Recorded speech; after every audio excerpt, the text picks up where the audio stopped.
አያቶላ አሊ ኻሜኒ ማን ናቸው? ከእስር ቤት እስከ ፍጹም ስልጣን። የዛሬው የልዩ ጥንቅር ፕሮግራማችን በዛሬው ዕለት የመጨረሻው የቀብር ስነ ስርዓታቸው እየተፈጸመ የሚገኘውን በእስራኤልና አሜሪካ ጥምር የአየር ላይ ጥቃት የተገደሉት አያቶላ አሊ ኻሜኒ በዛሬው የልዩ ጥንቅር ፕሮግራማችን እናነሳቸዋለን። ከእጅግ በጣም ድሃ ቤተሰብ ወደ ቢሊዮነር መሪነት በህይወት ሂደታቸው ያጋጠሟቸው የምዕራቡ ዓለም መሪዎች የሚፈሯቸው እሳቸው በስልጣን ላይ ሆነው 6 የተለያዩ የአሜሪካ መሪዎችን ሲቀያየሩ የተመለከቱት በመጨረሻ ግን ትራምፕ የሁለተኛ የስልጣን ዘመን ለሞት የተዳረጉት አያቶላ አሊ ኻሜኒ ማን ናቸው? አብራችሁን በመቆየት ተከታተሉ።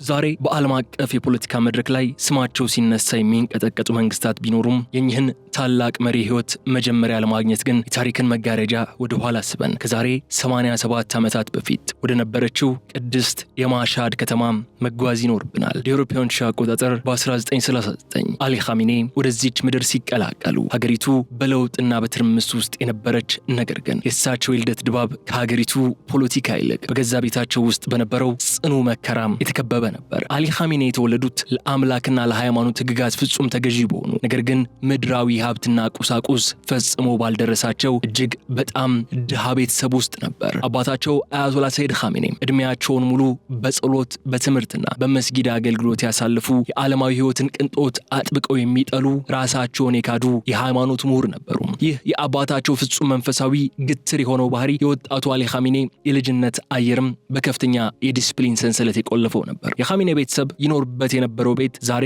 ለምናየው የቴህራን ቤተ መንግስት ፍጹም ተቃራኒ ሆነ። ከጭቃና ከእንጨት የተሰራ በአንድ ጠባብ ክፍል ውስጥም ሁሉም የቤተሰብ አባላት አጭቆ የያዘ የምስኪኖች መጠለያ ነበር የሚመስለው። አሊ ኻሜኒ ከወንድሞቻቸው ከእህቶቻቸው ጋር ተጨምቀው በአንድ ምንጣፍ ላይ የታሹ ያደጉበት ያ የጭቃ ክፍል ክረምት ሲመጣ በጣሪያ ውስጥ በሚፈሰው ዝናብ፣ በጋ ሲመጣ ደግሞ በማሻድ ሞቃት አየር እየተለበለበ የልጅነት አካላቸውን የፈተነ መራራ ማህደር ነበር። በዚያም ቤት ውስጥ የልጅነት ሳቅና ጨዋታ ቦታ አልነበረውም። ይልቁንም ከአባታቸው የሚወጣው የቁርአን ንባብ ድምፅና የጸሎትን ጉርጉሮ የቤቱን ድባብ ይገዛው ነበር። በኻሜኒ የልጅነት ትዝታ ውስጥ ጥልቅና የማይሻር ባሳጥሎ ያለፈው ትልቁ ክስተት ግን አልፎ አልፎ የሚበሉት እህል አጥተው የረሃብ አለንጋ ሆዳቸውን ሲያጥፈውና እናታቸው የምታሳልፈው ያ የጭንቀት ሰዓት ነበር። እናታቸው ያንን በረሃብ የጠወለገውን የልጆቿን ጉንጭ እያየች ከቤት ውስጥ የምታገኛቸውን ጥቂት ዘይቦችና የደረቁ ዳቦዎችን እየለቀመች ሆዳቸውን የምታታልልበት መራራ ምሽቶች በአሊ ኻሜኒ አእምሮ ውስጥ ዓለም ምን ያህል ጨካኝ እንደሆነችና ገና በለጋ እድሜያቸው ያስተማረም ክስተት ነበር። አንዳንድ ምሽቶች ላይ ምንም የሚበላ ነገር ስለማይኖር በባዶ ሆዳቸው እርስ በርሳቸው እየተቃቀፉ የረሃብን ስቃይ በእንቅልፍ ለመሸፈንና ለማሸነፍ የሚጥሩባቸው አጋጣሚዎች ኻሜኒ ራሳቸው ከብዙ ዓመታት በኋላ በቁጭትና በትዝታን ያስታውሱታል። ይህ ፍጹም የቁሳቁስ እጥረት የሰፈነበት የጭቃ ቤት ህይወት በኻሜኒ ላይ የአካል ድካምን ቢያመጣም ለወደፊቱ የፖለቲካ ሀሳቢያቸው ግን ትልቅ መሰረትን ጥሏል። በማሻድ ከተማ ጎዳናዎች ላይ የሚንቀሳቀሱት ባለሀብቶችና በንጉሱ የተሾሙትን የቅንጦት ባለስልጣናትን ሲመለከቱ በገዛ ቤታቸው ካለው ችግር ጋር በማነጻጸር በውስጣቸው ከፍተኛ የማህበራዊ ፍትህ ጥያቄ ተጠነሰሰ። አባታቸው ምንም እንኳ ድሃ ቢሆኑም በከተማዋ ማህበረሰብ ዘንድ ያላቸው የሃይማኖት ክብርና ለአምላክ ያላቸውን ፍጹም ታማኝነት ወጣቱ አሊ ኻሜኒ ዓለም በገንዘብ ብቻ ሳይሆን በመንፈሳዊ ህልም እንደምትመራም እንዲረዳ አድርጎታል። ይህ በጭቃና በረሃብ የተጻፈው የልጅነት መከራም የወደፊቱን የኢራን እስላማዊት ሪፐብሊክ መሪ ከዓለማዊ ጥቅሞች ይልቅ በጥልቅ ርዕዮተ ዓለምና በነጻነት ላይ እንዲያተኩር ያደረገው ታላቅ ህይወት አንጠረኛ ሆኖም አገለገለ። ከማሻድ የጭቃ ቤትና ከልጅነት የረሃብ መከራ ውስጥ በጽናት የወጣው ወጣቱ አሊ ኻሜኒ እድሜው ከፍ እያለ ሲመጣም በውስጥ ያለው የእውቀት ጥምና የአመፅ ስሜት አብሮ እየጎረመሰ መጣም። ገና በአስራዎቹ የዕድሜ ክልል ውስጥ እያለ በማሻድ የሃይማኖት ትምህርት ቤቶች ውስጥ የነበሩትን መጽሐፍት አንብቦ በመጨረስ ልዩ የማስተዋል ብቃቱን አሳይቶ ነበር። ነገር ግን ለበለጠ ጥልቅ ዕውቀትና ለነፍሱ ስራ መሰረት የሚሆን ምላሽን ፍለጋ እንደ አውሮፓውያን አቆጣጠር በ1958 ዓመተ ምህረት ላይ ሻንጣውን ጠቅልሎ የኢራን እስላማዊ አስተምሮ ማዕከል ወደ ሆነችውና ታሪኩን ወደምትቀይረው ቆም ቅድስት ከተማ ተጓዘም። ይህ ጉዞ ለወጣቱ ኻሜኒ ተራ የዕውቀት ሽግግር ሳይሆን የወደፊት ዕጣ ፈንታቸውንና የመላውን መካከለኛው ምስራቅን ታሪክ ፍጹም ማዕበል ውስጥ የሚከት ታላቅ መሸጋገሪያ ድልድይ ነበር። ቆም በወቅቱ የጸሎትና የቅዱሳን ከተማ ብቻ አልነበረችም። ከሻህ ንጉሳዊ አገዛዝ በስተጀርባ ምዕራባውያን በሀገሪቱ ባህልና ሀብት ላይ የሚያደርጉትን ቁጥጥር የሚቃወሙ ወግ አጥባቂ ምሁራን በሚስጥር የሚንሸኳሸኩባት የፖለቲካ መንደርም ነበረች። ወጣቱ ኻሜኔ በከተማዋ ጥንታዊና ግዙፍ መስጊዶች ውስጥም በቀዝቃዛ እብነበረድ ወለል ላይ የተቀመጠ የእስልምና ህግጋትን፣ ፍልስፍናንና ጥልቅ የነገረ መለኮት ትምህርቶችን በከፍተኛ ትጋት መቅሰምን ጀመረ። ነገር ግን በየቀኑ በሚያነባቸው መጽሐፍት ውስጥ ብቻ ረክቶ ሊቀመጥን አልቻለም። ምክንያቱም ከትምህርት ክፍል ውጭ ያለው የኢራን እውነታም በምዕራባውያን ባህል እየተዋጠ ንጉሱም የሃይማኖት መሪዎችን እያሳደደ የሚያስርበት መራራ ወቅት ነበር። በዚህ የማንነትና የሐሳብ ትግል ውስጥ እያለም ነበር የወጣቱ አሊ ኻሜኔን ህይወት እስከ ወዲያኛው የሚቀይረውንና በውስጡ የነበረውን ድብቅ እሳት የሚያቀጣጥለውን ያንን ታላቅ መሪ ያገኘው። ያ ሰው ንግግራቸው እንደ ነጎድጓድ የሚሰማው፣ አይኖቻቸው ፍርሃት ምን እንደሆነ የማያውቁት፣ በወቅቱ የሻሃን መንግስት በግልጽ በመቃወም ትልቅ ተከታይ ያፈሩ የነበሩት ታዋቂው መምህር አያቶላ ሩሆላ ኾሜኒ ነበሩ።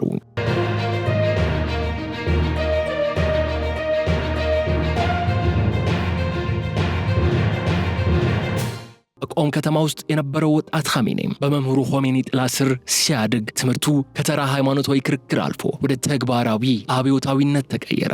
ኾሜኒ ለተማሪዎቻቸው የሚያስተምሩት ስለ ጸሎት ስነ ስርዓት ብቻ ሳይሆን እስላማዊ መንግስት እንዴት መመስረት እንዳለበትና የምዕራባውያንን ተጽዕኖ እንዴት መመከት እንደሚቻልም ጭምር ነበር። ኻሜኔ በዚህ አዲስ ፍልስፍና በመመሰጡ ሌሊቱን ሙሉ በራሪ ወረቀቶችን በማዘጋጀትና ከመምህሩ የሚሰጠውን ሚስጥራዊ መልእክቶች ወደ ተለያዩ ከተሞችን በማስተላለፍ ረገድ ቀዳሚውን ሚና መጫወት ጀመረ።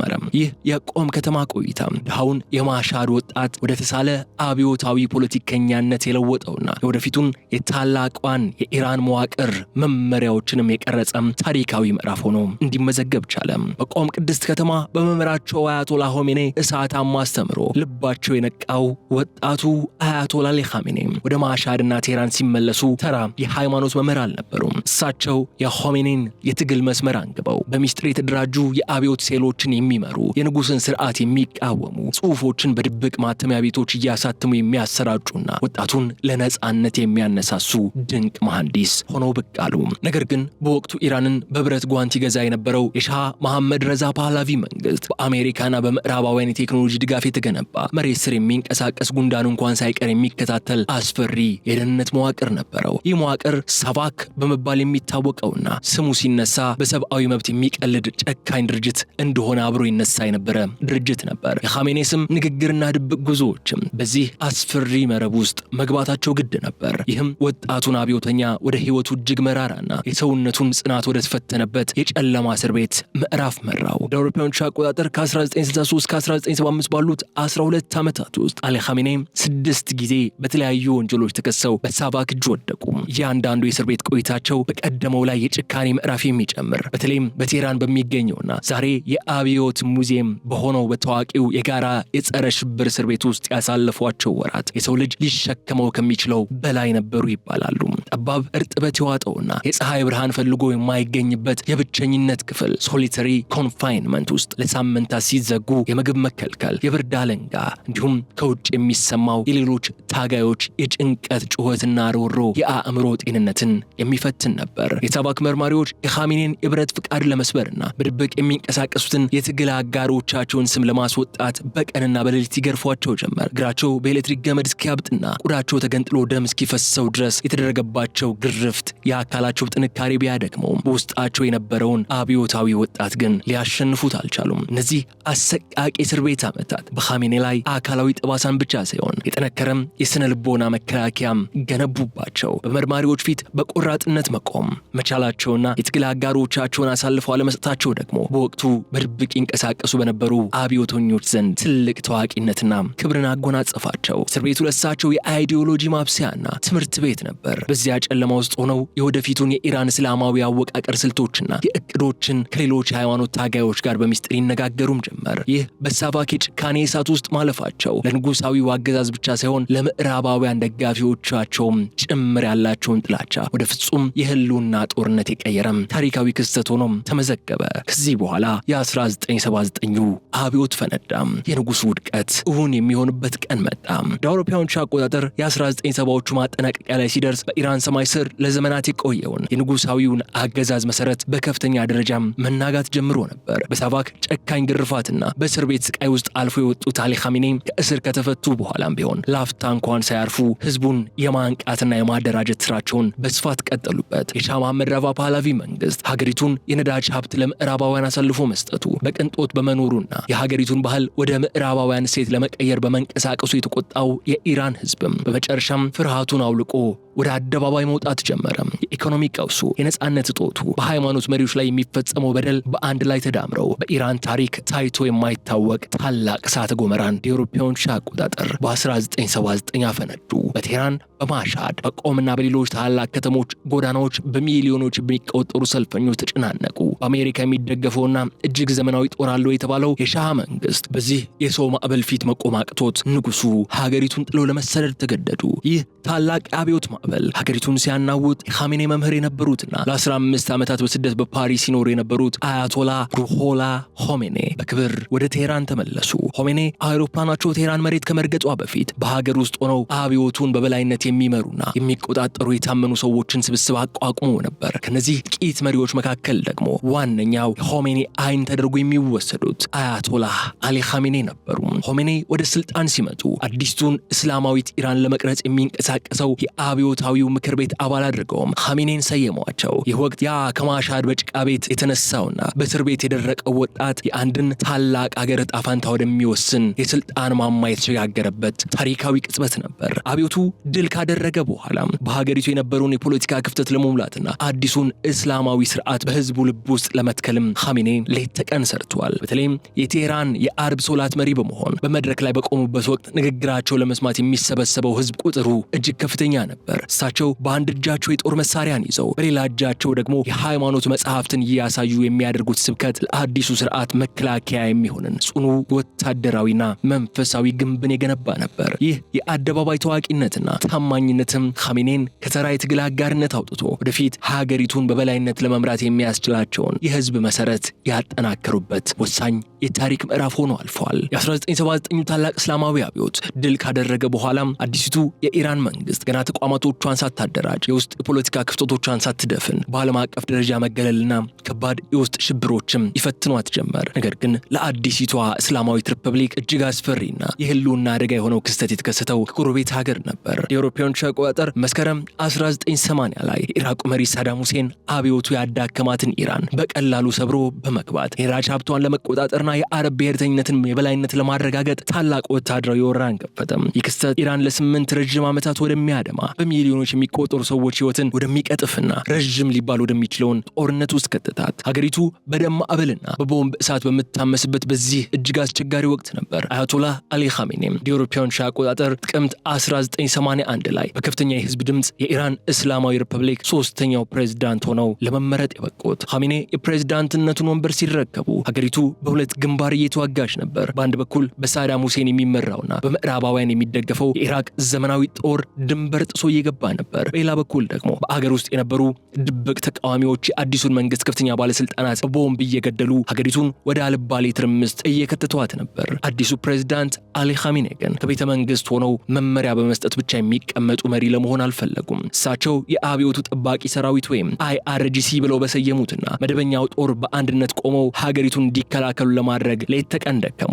ኻሜኒ ወታደራዊ ልብስን ለብሰው ያንን ታዋቂውን ጥምጥማቸውን ጭንቅላታቸው ላይ አስረው በቀጥታ ወደ ግንባር በመጓዝ ወታደሩን ያበረታቱ ጀመር። በኹዜስታንና በደቡባዊ ኢራን የግንባር መስመሮች ላይም በቦምብና በኬሚካል ጦር መሳሪያ ማዕበል ውስጥ ከተራው ወታደር ጋር አብረው ምሽግ ውስጥ ያደሩባቸው ቀናት በሰራዊቱ ልብ ውስጥ ለእሳቸው የነበረውን ታማኝነት ወደ መለኮታዊ ክብር አሳደገው። ይህ የ8 ዓመታት እጅግ አሰቃቂ ጦርነት ለፕሬዝዳንት አሊ ኻሜኒ ትልቅ ወታደራዊ ስልት መማሪያም ድንቅ መድረክ ሆነላቸው። በጦርነቱ መጀመሪያ ላይ የኢራን መደበኛ ጦር ተዳክሞ በነበረበት ወቅት እሳቸው የህዝብ ሚሊሻዎችን ሲሉ የሚጠሯቸው ባሲጅ ኃይሎችና የአብዮት ጠባቂዎችን ወደ ግንባር በማሰማራት ረገድ ከፍተኛ ድርሻ ነበራቸው። ጦርነቱ ሀገሪቱን በከፍተኛ ሁኔታ ቢያደማትም የወጣቶች ህይወት ቢቀጥፍም የኻሜኒን የአመራር ብቃት ግን በአለት ላይ የቆመ ክስተት ሆኖ እንዲያልፍ አደረገው። በዚህ የደም ድልድይ ላይ በማለፍም ኻሜኒ ከሀገሪቱ የደህንነትና የወታደራዊ መዋቅሮች ጋር ፍጹም ቁርጠኝነትን ፈጠሩ። ይህም ወደፊት በሀገሪቱ ላይ ፍጹምና የማይነካን የቁጥጥር አቅም እንዲኖራቸው ትልቅ መሰረትን ጣለ። የአሊ ኻሜኔ ህይወት ጉዞ ስንመረምር የስልጣን ማማውን ከመጨበጣቸውና ፕሬዝዳንት ሆኖ ከመመረጣቸው ጥቂት ቀናት ቀደም ብሎ የአካላቸው ቅርጽና የመንፈሳቸውን እምነት እስከ ወዲያኛው የለወጠም አንድ እጅግ አስደንጋጭና ሚስጥራዊ ክስተትን አጋጥመዋል። የአውሮፓውያን አቆጣጠር ጁን 27 ቀን 1981 ላይ አሊ ኻሜኔ የፕሬዝዳንትነት የምረቃ ዘመቻቸውን እያከናወኑና በቴህራን በሚገኘው ታዋቂው አቡዘር መስጊድ ውስጥ ለተሰበሰበው ህዝብ ንግግር እያደረጉ ነበር። መድረኩ በአብዮቱ ወጣቶችና በተከታዮቻቸው የተሞላ በነበረበት በዚያ ቅጽበት በአዳራሹ ውስጥ የነበረው ድባብ በድንገት ወደ ሲኦልነት ተቀየረ። አብዮቱን ለማክሸፍና አዲሱን እስላማዊ መንግስት አንገቱን ለማስደፋት በሚስጥር የሚንቀሳቀሱ ተቃዋሚዎች ፎርቃን የተባለው ቡድንን ጨምሮ ኻሜኔ ንግግር በሚያደርጉበት መድረክ ላይ ባለው የድምጽ መቅረጫ ቴፕ ሪከርደር ውስጥ ከባድ ቦምብን በሚስጥር ቀብሮ ነበር። ኻሜኔ ንግግራቸውን ቀጥለው ህዝቡ በአድናቆት እየጮኸ ባለበት ሰዓት ያ በድምጽ መቅረጫ ወይም ቴፕ ሪኮርደር ውስጥ የተደበቀው ቦምብ በከፍተኛ ድምጽ ፈነዳ። ፍንዳታው በጣም ኃይለኛ ከመሆኑ የተነሳ የመስጊዱን ግድግዳዎች ያናጋ ሲሆን አጠቃላይ መድረኩም በጭስ በደምና በብረታ ብረት ቁርጭራጮች ተሞላ። አሊ ኻሜኔ በጥይት የተመታ ይመስል መሬት ላይ ተዘረረ። በመስጊዱ ውስጥ የነበሩት ጠባቂዎቻቸውና ተከታዮቻቸው በድንጋጤ እየጮሁ ወደ መድረኩ ሮጡ። ኻሜኔ በደም ተለውሰው ልብሳቸው ተቀዶና እስትንፋሳቸው ሊቆረጥ ጥቂት ሰከንዶች ብቻ ቀርቶት ነበር። ወዲያውኑ በከፍተኛ ፍጥነት ወደ ሆስፒታል የተወሰዱም ሲሆን በዶክተሮች ተከታታይና አስቸጋሪ ቀዶ ጥገናዎች አማካኝነትም ህይወታቸው ከሞት ለጥቂት ተረፈች። ነገር ግን ያ የቦምብ ፍንዳታ በአካላቸው ላይ ጥልቅና የማይሻር ጠባሳን ጥሎ ማለፉ አልቀረም። የፍንዳታው ስባሪዎች በቀኝ እጃቸው በደረታቸውና በድምጻቸው ላይ ከባድ ጉዳትን አደረሱ። ከዚህ አሰቃቂ አደጋ በኋላም የኻሜኔ ቀኝ እጅ ነርቮች ሙሉ በሙሉ በመጎዳታቸው ስራ ቆሙ። ዛሬም ድረስ በዓለም አቀፍ ሚዲያዎችና በቪዲዮዎች ላይ እንደምናየው ሁሉ ያ የቀኝ እጃቸው ዝቅ ብሎ እንቅስቃሴ አልባ ሆኖ የሚቀረው ሁሉንም ምልክቶችና ሰላምታዎችንም በግራ እጃቸው ብቻ የሚያደርጉት በዚሁ በድምጽ መቅረጫው የቦምብ ፍንዳታ ምክንያት ነው። ይህ ከሞት አፋፍ በተአምር የመመለስ ታሪክ በአሊ ኻሜኔ የፖለቲካ ህይወት እንዲሁም መንፈሳዊ ህይወት ውስጥም እጅግ ረቂቅ የሆነ አዲስ ምዕራፍ ከፈተ። በሀገር ውስጥ የነበሩት በሚሊዮኖች የሚቆጠሩ የአብዮት ደጋፊዎችና የሃይማኖት ተማሪዎች ይህንን ክስተት ተራ አጋጣሚ ነገር አድርገው አልወሰዱትም። ይልቁንም አምላክ አሊ ኻሜኔን ለታላቅ መለኮታዊ ዓላማና ሀገሪቱን ወደ ላቀ ከፍታ ለመምራት ሲል በራሱ ተአምር ከሞት አተረፈው የሚል እምነትን በህዝቡ ልብ ውስጥ በሰፊው ተሰራጨ። ራሳቸው አሊ ኻሜኔም ቢሆኑ በዚያ የጭስና የደም እሳት ውስጥ አልፈው በህይወት መቆየታቸውን ሲያስቡ በውስጣቸው የነበረው እኔ ለኢራን የተመረጥኩ መሪ ነኝ የሚለው ጽኑ መንፈሳዊ በራስ መተማመን በአለት ላይ ቆመ። ይህ የድምጽ መቅረጫ አደጋ አካላቸውን በከፊል ቢያሰናክለውም በህዝቡ ልብ ውስጥ ግን ያልተበገረም የህያው ሰማዕት ወይም ሊቪንግ ማርታር ክብር እንዲጎናጸፉ አደረጋቸው። ይህም ወደፊት ለሚመጣው ፍጹምና የማይነካው የጠቅላይ መሪነት ሱፕሪም ሊደር ወንበር መንገዱን በክብር የጠረገ ታሪካዊ ክስተት ሆነ። ከዚህ በኋላ ፍጹም የስልጣን ማማ ጠቅላይ መሪነት የመንፈስ ልዕልናን ተጎናጸፉ። የአውሮፓውያን አቆጣጠር 1989 ወርሃ ሰኔ ላይ በኢራን ዘመናዊ ታሪክ ውስጥ እጅግ አስደንጋጭ መላውን ሀገር በጥልቅ ሐዘን ማዕበልና በፍርሃት ጭጋግ ውስጥ የከተተም ታላቅ ክስተት ተፈጸመ። የአብዮቱ ታላቅ አባት ስማቸው ከመለኮታዊ ኃይል ጋር ተባብረው ይመለክ የነበሩት አያቶላ ሩሆላ ኻሜኔ ከዚህ ዓለም በሞት ተለዩ። ኻሜኔ ማረፍ በኢራን ምድር ላይ ጥልቅ የሆነ የስልጣን ባዶነት መፍጠሩ ብቻ ሳይሆን ከአብዮቱ መስራች በኋላ ይህችን ሀገር በብረት እጅ አያይዞ ሊያቆማት የሚችል ማን ነው የሚለው ጥያቄ የዓለም አቀፍ ፖለቲከኞችንና የቴህራን ህዝብ እንቅልፍ የነሳም ትልቅ ስጋት ሆነ።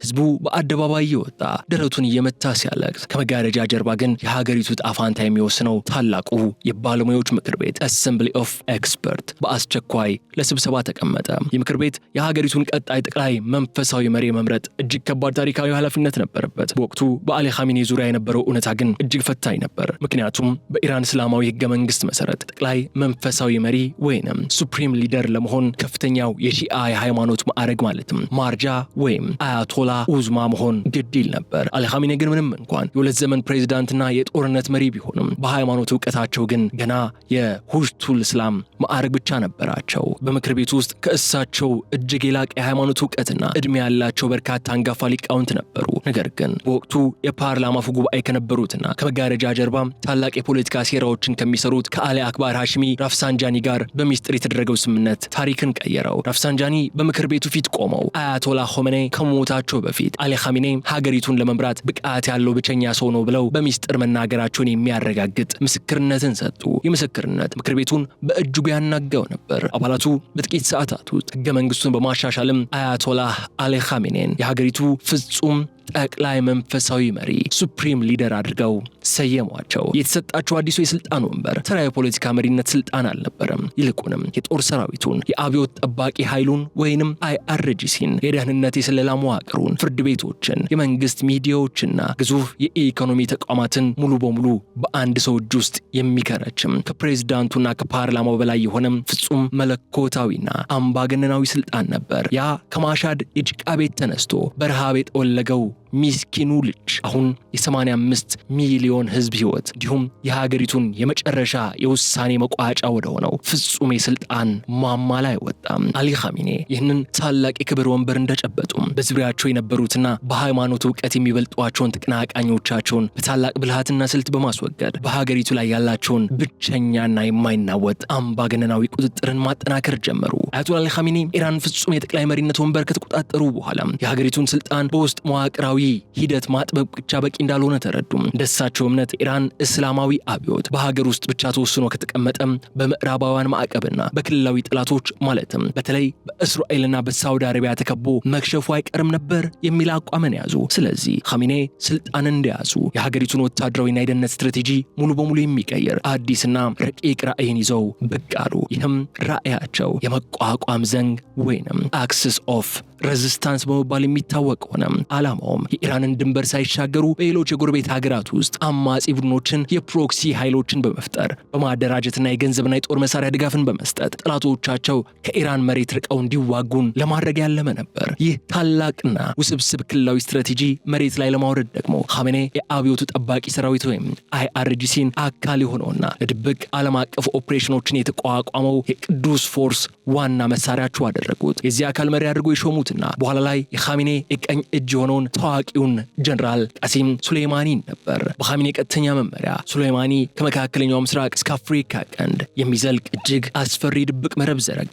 በሊባኖስ የሂዝቦላህን አቅም በማሳደግ ቢሊዮን የሚቆጠሩ ዶላሮችና ዘመናዊ ሚሳኤሎችን ማቀበል ጀመሩ። በየመን የሁቲ አማጽያንን በማጠናከር የሳውዲ አረቢያን ድንበርና የቀይ ባህርን የንግድ መስመር የሚፈታተን መሳሪያን ያዙ። በኢራቅና በሶሪያ የእርስ በርስ ጦርነቶች ተጠቅመው የሺአ ታጣቂዎችን በማደራጀት የቴህራን ተጽዕኖ እስከ ሜዲትራኒያን ባህር ዳርቻ ደረሱት። ይህ በክልሉ የተዘረጋው የድብቅ ታጣቂዎች መረብም ኢራን ከአሜሪካ ጋር የምታደርገውን ፍጥጫ ወደ ጎረቤት ሀገራት መሬት እንዲሸጋገር ረዳ። አሜሪካ በጣለችው ከባድ ኢኮኖሚ ማዕቀብ ሳቢያ ኢራን ህዝብ ለከፍተኛ ድህነት ቢዳረግም አያቶላህ ኻሜኔ ግን ለወታደራዊ መዋቅሩ የሚሰጡትን በጀት ፈጽሞ አልቀነሱም። ለቻይና በሚስጥር የሚሸጡት ነዳጅ በመጠቀምና በተለያዩ ጥቁር ገበያ መረቦች አማካኝነት ሀገሪቱን በኢኮኖሚ ማዕበል ውስጥ አጥንተው ቆዩ። ያ ከማሻድ ጭቃ ቤት የተነሳው መሪ አሁን መላውን መካከለኛው ምስራቅ ከመጋረጃ ጀርባ ሆኖ እንደ ቼዝ ጨዋታ የሚቀያየር ታላቅ የጂኦ ፖለቲካ መሐንዲስ ሆኖ በዓለም መድረክ ላይ ተጽዕኖውን አሳረፈ።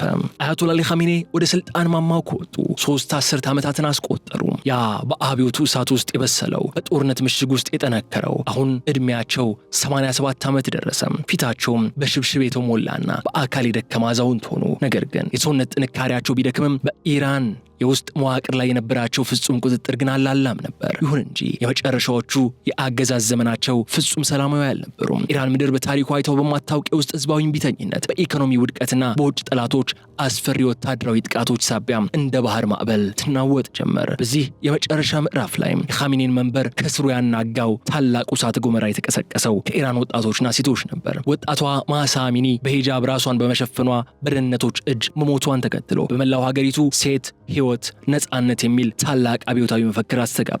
የሐመጽ የኢኮኖሚ ቀውስና የፖለቲካ ጭቆና የሰለቸው በሚሊዮኖች የሚቆጠሩ ወጣቶችም የኻሜኔን ምስሎች በአደባባይ እንዲቃጠሉ፣ የሞት ለአምባገነኑ መፈክሮች እንዲያስጮሁ አደረገ። አሊ ኻሜኔ ግን የለመዱትን የብረት እጅ ተጠቅመው የአብዮት ጠባቂ ሰራዊትና የባሲጅ ታጣቂዎችን በማሰማራት በመቶዎች የሚቆጠሩ ወጣቶችን አስገደሉ። በሺዎች የሚቆጠሩትን ደግሞ ወደ እስር ቤት ወረወሩ። ይህ የውስጥ ጭቆና የስልጣን መንበራቸው ለጊዜው ቢያቆየውም በኢራን ህዝብ ልብ ውስጥ ግን ከግማሽ ክፍለ ዘመን በፊት ሊጥሉ ሊነጥሉት ከታገሉት ከሻህ መንግስት የማይለዩ ጨካኝ አምባገነን ናቸው ወይ የሚል ጥያቄን አስነሳም። ግን ለፍጻሜያቸው ለህይወታቸው ማብቂያ ዋነኛው ምክንያት እሱ አልነበረም። ዛሬ ሐሙስ ጁን 9 ቀን 2026 እንደ አውሮፓውያኖች አቆጣጠር የአያቶላ አሊ ኻሜኒ የመጨረሻ የቀብር ስነ ስርዓት በሚሊዮኖች ለቅሶ በቴህራን ጎዳናዎች ላይ ሲፈጸም ለሞታቸው መንስኤ ፌብሩዋሪ 28 ቀን እንደ አውሮፓውያኖች አቆጣጠር 2026 አሜሪካ እስራኤል ኢራን ጦርነት የመጀመሪያው ቀን ላይ የተፈጸሙ የአሜሪካና እስራኤል የጥምር ጥቃቶች ምክንያት ነበሩ። ህይወታቸው አለፈ።